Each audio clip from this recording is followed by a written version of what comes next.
welcome back to the Laura Marie Live channel. It is time. The wait is over. The Daisy Courage Laura Marie Live merch. Finally. A little round of applause. Thank you. I actually recorded this video, I feel like 3 times already. Twice I was in the hospital and just really didn't like how they came out. So I'm doing it now. Not going to do any catch-ups as to what has been going on. This is strictly the Daisy Courage Laura Marie Live merch. So, getting right into it. As I've said, some of you are here because you follow Daisy Courage, and some of you are here because you know me as Laura Marie Live. And what I want to do is merge them so that everybody is on the same page. So let's do Laura Marie Live first. So Laura Marie Live actually came about unexpectedly. I had been speaking for years. I think I did my first public talk in 8th grade. I remember I won a medal. It was called Optimism in My Life. Kind of kick-started the passion for speaking. Spoke all throughout high school. The high school that I went to was a Catholic high school.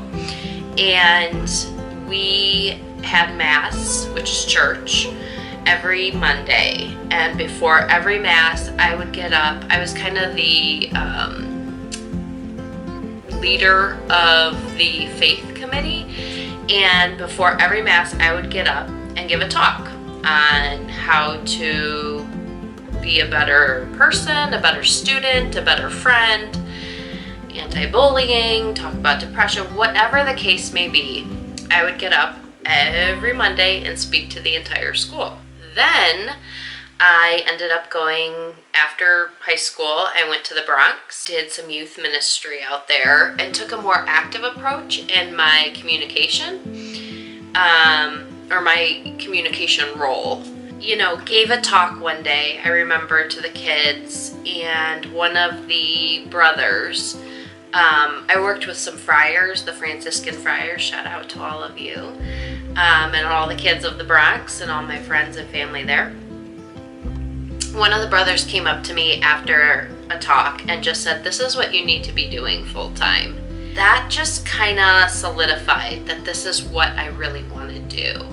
I want to be able to help people in masses. So I moved back to Michigan and started college immediately. Went for social work, but minored in communication. And just kept speaking. I would speak at retreats, churches, conferences, women's groups, corporations, just a plethora of different topics, and fell in love with it. Fell in love with communicating to many people at the same time and motivating them, giving them help, giving direction. While I was in the process of all that, I started struggling with my mental health. Not ashamed of it. It's nothing that I can change or did wrong. So I started writing, and I ended up writing a book. It's called The Stranger in the Mirror. Got that published and decided I really wanted to focus on the mental health aspect and start speaking less about getting your business off the ground and more about helping the soul and helping people through struggles. But what I noticed was that after giving a talk, people would come up to me, and if they had a book, they'd want me to sign it, and they'd have a problem and I'd help them with it. But I never knew what happened after that. I never heard from them. I didn't know if my advice worked. I just never got to follow up on anything that I talked about to the individuals. And so I decided to start life coaching. The reason I didn't go into clinical therapy will be a different video. I started life coaching, and that way when I gave talks, I could follow up. I could make the personal connections and really get, feedback and continue helping them versus just one-stop shop. So, Laura Marie Live became what it is. Unfortunately, I cannot travel like I used to due to my health, which if you aren't familiar with my health, the last few videos will catch you up, since my health is pretty,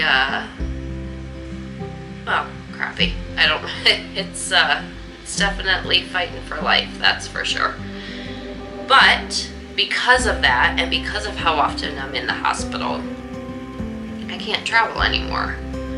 And that is why I thought, you know what, I can go back to YouTube and still do the talks, still do the motivation and help people without having to travel.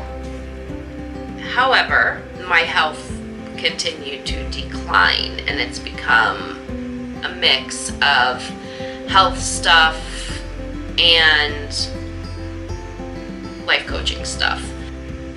Unfortunately, I strictly wanted the channel to be about fur babies, motivation and helping and, mental health awareness and ending the stigma and interviewing some mental health advocates, and just that is what I wanted. And unfortunately, the health stuff has kind of clouded that. Let me know in the comments below what you would prefer. Would you prefer not to be updated on the health stuff? Would you prefer for it to strictly be about mental health? Would you prefer it to just be talks and life coaching? Would you prefer it to be more about the fur babies? I have my dog looking at me as I say that. So let me know below what you would like on the channel. So now we are getting to Daisy Courage. Oh, I loved that dog. I still love that dog. I rescued Daisy when she was only weeks old. It was absolutely love at first sight. She was so sweet, so cute, and she came into my life when I needed to have a lot of courage. So she got the name Daisy Courage. We did everything together. If I went to the store, she would go to the store. We spent holidays together. She'd go on vacation with me. We were inseparable. She was my wing woman. She was my best friend. She was a sounding board, although I never really got advice back. She was the just love of my life. She was my world. We would go to the dog park. She just loved life.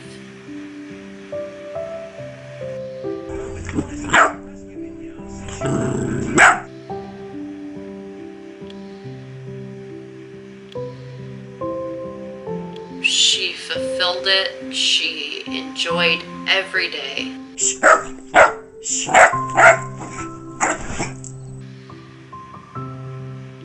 She was so good with the cats that I had at the time. She was so good with any person or their dog. Just all around an amazing dog. Although she wasn't too keen on people getting close to her mom, I have never known a dog, well, Maddie is actually worse, but Daisy was a cuddle bug. It wasn't just sit at your feet kind of cuddling. It was lay on top of you, crush you to where you can't breathe, and snuggle and just fall asleep for hours on her mom. Within months, 6 months of having her in general, she had a seizure and took her to the vet. They couldn't find any cause of, the seizure, thought maybe she had gotten into something. But the seizures weren't regular. They would come and go. There was no cause. I couldn't tie it to anything that would indicate, okay, she's allergic to this or whatever the case may be. There was nothing. In the beginning of 2011 is when I noticed her eating started to decrease. She would go days without eating. I did everything I could. I would mix it with gravy, I would put wet food on it, and she would just not be interested. And a few days of that would go by and she'd be back to normal. The beginning of summer is when her pains started. She would go days perfectly fine, perfect, running around. I had a good friend that had 4 dogs, and she would play with them and roll with them perfectly fine. And then other days she wouldn't be able to get out of bed without whimpering and crying. And that sound, I can still hear that sound. I took her to one vet, and they diagnosed bone cancer. But she was 2 years old. So we went to another one, and another one. And it was after the 3rd vet that I decided not to be in denial anymore and to figure out treatment. I had seen plenty of dogs lose a limb or both limbs and have perfectly happy lives. And her age was on her side, her strength and her character. And so that's what the plan was. We were going to, if we had to amputate, see what the plan was. And then within a week, she had completely stopped eating. And the pain was horrible. The doctor gave me medication to help with it, but you could tell when it was time for medication, not by the clock, but by what she sounded like. I know this shadow is really annoying, but there's no light outside, so I have to use this bright one. My dad once told me that by the time the person is ready to have their animal put to sleep, the animal has been ready for a while. And I needed to put my feelings and my heart aside and do what was best for her, no matter how difficult it was. Keep in mind what her name was, Daisy Courage. She got that name, like I said, because I needed to have courage when I got her. And I needed courage up until the very end. I remember the drive to the vet like it was yesterday. I had given her her meds and she kind of perked up, and Daisy always loved to go with me wherever it was. But it was like she knew this time. And she knew she had to soak it all in. I remember a song came on that was quite fitting. And anytime I hear that song now, I think of her. I actually have a video of it. Take a look.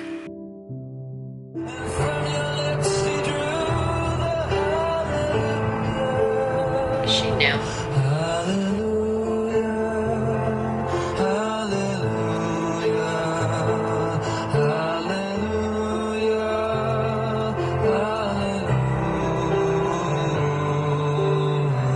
She absolutely knew.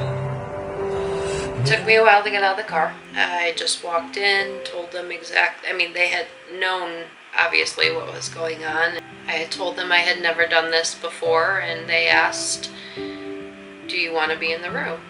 And luckily, I had Googled what it was like prior to this. What's interesting is a lot of people at the time didn't really have any good idea of what it's like to be in the room when this happens. And a lot of people had said through my reading that they don't remember it, and they wished they remembered every single moment. So I decided I was going to videotape it. And the tech came in and I had asked, is it okay to videotape it? And they said, well, we're going to have to ask the vet. And I said, no problem. I said, but so I had the camera set up on video mode. I had said to the tech, while we wait, is there any way you could take one last picture, like a still frame of Daisy and I? The tech said, of course. So took the picture, set the camera down. The vet came in and gave Daisy some more medication, pain medication, and like anti-anxiety medication. That's why in the video she seems so alert and pain-free. The oral medication did it to where she wasn't stuck in bed, but the IV stuff or whatever made it so she was running around like that. And I remember thinking that's when I hesitated the most, because I hadn't seen her like that in a while. That's when I hesitated, like, if this is what we can do, like, can we do this daily? And then I remembered what my dad said. I had to rethink everything because I knew I wasn't gonna go home with her, and I didn't want to be in that room. But I remember thinking, I'm all she has in the world, and I'm her mom. So the vet came in and said, videotaping wasn't allowed, and at that point I didn't care if it got videoed or not. I just remember wanting to bolt out the door. And everything that happened. And I remember after it was all said and done, I went to my car and I had my camera, and I remember thinking, I want to see that picture, the picture of her that the tech took. And I forgot I had put it on video mode, and it got filmed. He pressed the trigger of the camera, which recorded. And I remember seeing it throughout the process, because I don't know about you, but like, if you see a camera and it's pointing to you when you're not filming or you're not taking a picture and it catches your eye, you just kind of look at it. I felt stared at in a way. But obviously there was something much more important going on, so it was just a fleeting thought. So I realized that it had been filmed. I was planning on uploading all of the previous videos, like her running in the snow and playing with her favorite toy, onto YouTube. YouTube at the time, it wasn't really a channel kind of thing. It was just random videos here and there. But I didn't want them on my phone. I didn't want to continually look at them, because I knew I wouldn't be able to get through the grieving process if I was continually looking at them. And so I uploaded them all to YouTube, not even knowing what public was or monetization. Obviously it wasn't monetized. I just got them off my phone and my camera.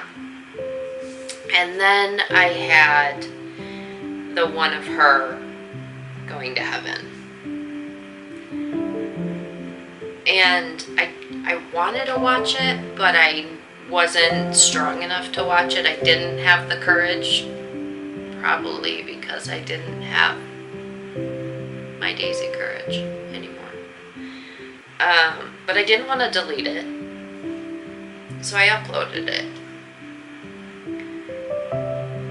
And full disclosure, I forgot about that channel. I think it was called Daisy's Mommy Forever because you had to put a name to it. And years later I went back and, there was like 6 million views. And I had no idea that, I didn't know anything about YouTube.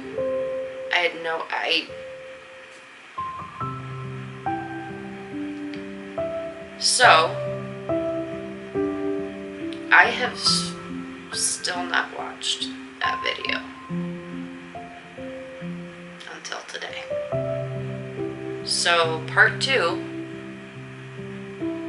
is going to be me watching that video with you. If you have not seen it or you do not want to see it, please do not click on part 2. Part 3 will be Life Since Daisy. So you're more than welcome to jump to part 3 when that comes out.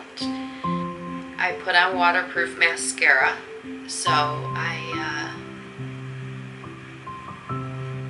like I said, I've seen bits and pieces of it, but I've never been able to watch it all the way through. I get to a certain point and I just can't. Those of you that are here because of Daisy Courage have probably seen that video, and I think it's only fair that I finally look at what you're looking at in full. So if you're ready, I'm ready.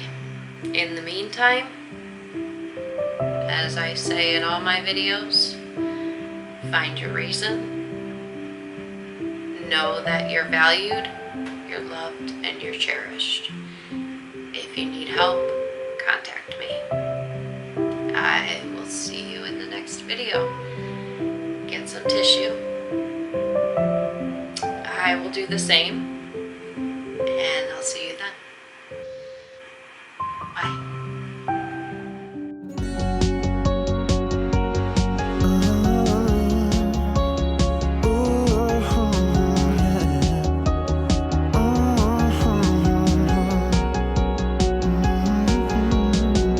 My voice is just a call away. You don't have to be afraid. You don't have to be afraid. I'll keep you safe all night and day. I'll be where you wanna be. Yes, I'll be where you wanna be.